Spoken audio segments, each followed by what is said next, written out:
vCenter Update Planner is a feature of vCenter Server that is exposed to users through the vSphere client. And what it allows us to do is ensure that if we decide that we are going to upgrade vCenter, that all of the different components that utilize vCenter will still continue to function properly. Okay. We're going to have a look at vCenter Update Planner. We're going to look at the vCenter Update pre-checks and interoperability reports. These are the tools that we use to determine whether or not we're going to be able to update vCenter to a particular version, or we need to update other components in the environment first. And then we're going to show you how to export those pre-check and interoperability reports so that you can actually have some sort of copy of it so that you can then begin to plan the update of your entire infrastructure that relies on vCenter Server. So this is a new feature for vSphere 7, and it allows us to plan the updates for vCenter Server and other VMware products that are registered with vCenter Server. It allows us then to retrieve information about all of the products that are registered with vCenter Server, list the available vCenter updates and upgrades, then compare what are the products that we have registered with vCenter versus whether or not they are compatible with a certain level of patch or a certain patch level in vCenter Server. We'll then create a report out of that, perform a pre-check to ensure that all of these things are going to work, and then we can go over to the vCenter management interface or the VAMI interface to actually perform the updates, or we can perform upgrades through the vCenter Server installer. Requirements for this. Okay. First of all, it's a vCenter Server 7 feature, so you've got to have vCenter 7 or later in the environment. The other tool that we have is the Customer Experience Improvement Program, and I mentioned this really early on in the class. This is a tool that was initially designed to send some telemetry back to VMware about your environment. It says what version of vCenter, for example, you're running. This way, VMware can know kind of what's out there and what its customers are running.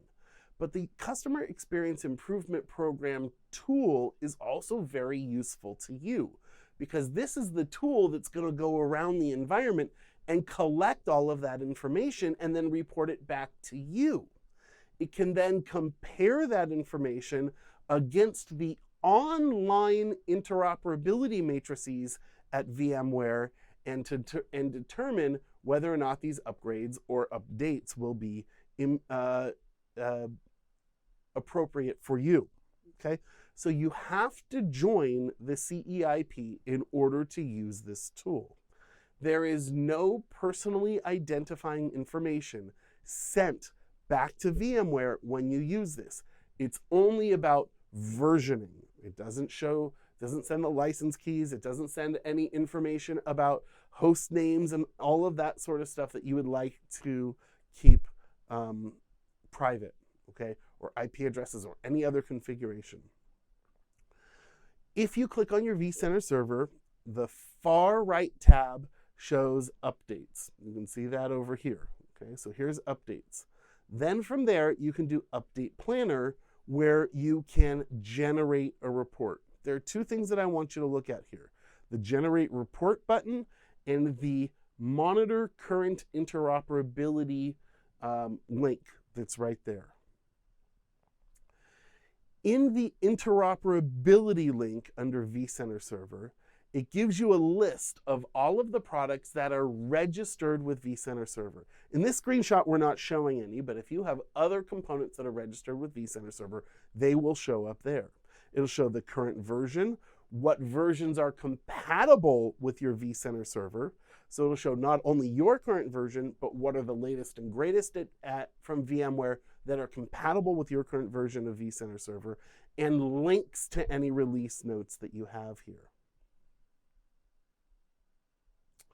You can then export those results. So if you'll notice here is a nice screenshot with all of the different products or components that are registered with vCenter Server.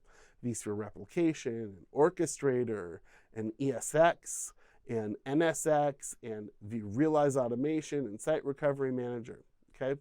And you'll notice that this is kind of a faked screenshot, right? So this is ESX version 1.2.3. This is just a test system that came out of development, right? And it shows what versions are compatible with the current version of vCenter 7. So you'll get a pull down that show all the different compatible versions. And then of course you can export this as a CSV format so that you can help to organize your environment. Okay. Now, at this point, what you'll want to do is click on, go to the VAMI interface that runs on port 5480, where you can go to update and you can now apply patches to vCenter Server, okay? So you know whether or not your current system and all of the components are compatible with this. It's okay now at this point to go and apply patches. For major releases, vCenter server.next, you'll want to come to the vCenter installer and hit the upgrade button, where a brand new vCenter will be deployed, okay? All of the information in your current vCenter will then be exported into the brand new vCenter server, and the new vCenter server will take over where the old vCenter server left off. This gives you a nice rollback plan because your existing vCenter server will still be left in place, okay? You can power off the new one and power on the old one if there are any issues with the upgrade process. So that does it really for vCenter Server Update Planner, okay? This is just that component that helps you to determine whether or not you're ready to upgrade vCenter Server. Now, when we come back, we're gonna have a look at vSphere Lifecycle Manager, okay? So that you can plan and perform your ESXi updates and upgrades. Talk to you soon.